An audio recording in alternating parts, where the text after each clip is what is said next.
I don't really have an extensive library of Mega Drive games. Some of these aren't even Mega Drive, but I just like to talk about them a little bit. These two you probably know about.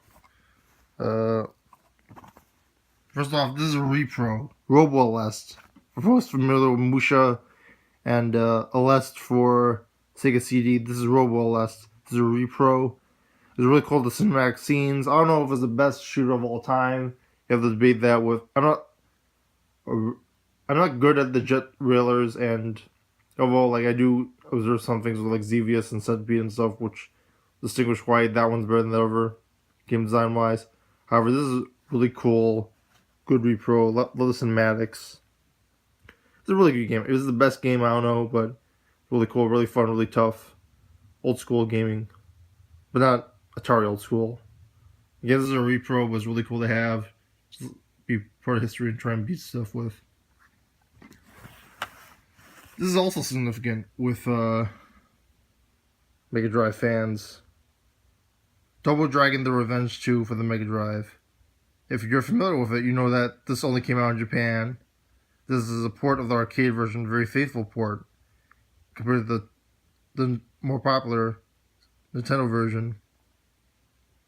The Super Nintendo didn't have Double Dragon 2 The Revenge, I believe. And this is a pretty cool game. Very good beat 'em up. I don't know, the Double Dragons are very interesting. They're all very different, yet very, like, if you're a Double Dragon fan, you want to collect all of them, and this is a pretty cool collection. I got it for a pretty good price. There's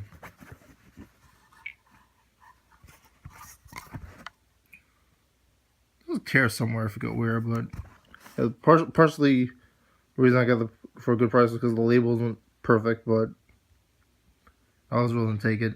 It's a really cool game.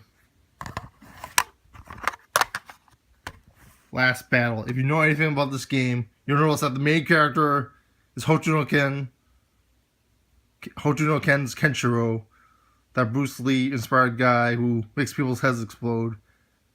And you even see a little bit of the explosions in this, even though they don't make it as graphic. This guy looks.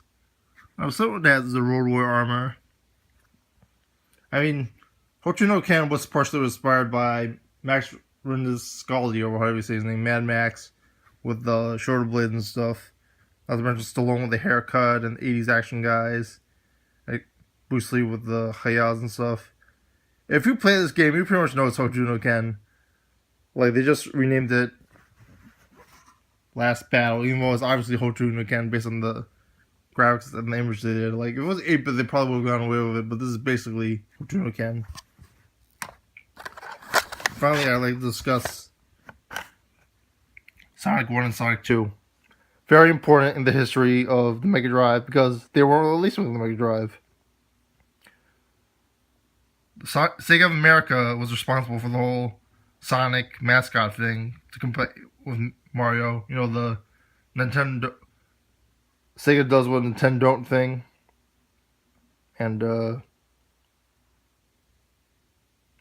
of Japan didn't have that. And their lack of marketing skills or marketing strategy really hurt them somewhat. And the lack of a Sonic launch. I don't even remember what launched with Mega Drive, but it wasn't these two, and that was definitely a big error on their part. I believe there's some story I have with the Taiwanese version. The Taiwanese version of the Mega Drive was at the same time as the PC Engine. Both did very well in Taiwan compared to Japan, where only the PC Engine did well. That's what I have to say about the 25th anniversary of the Mega Drive.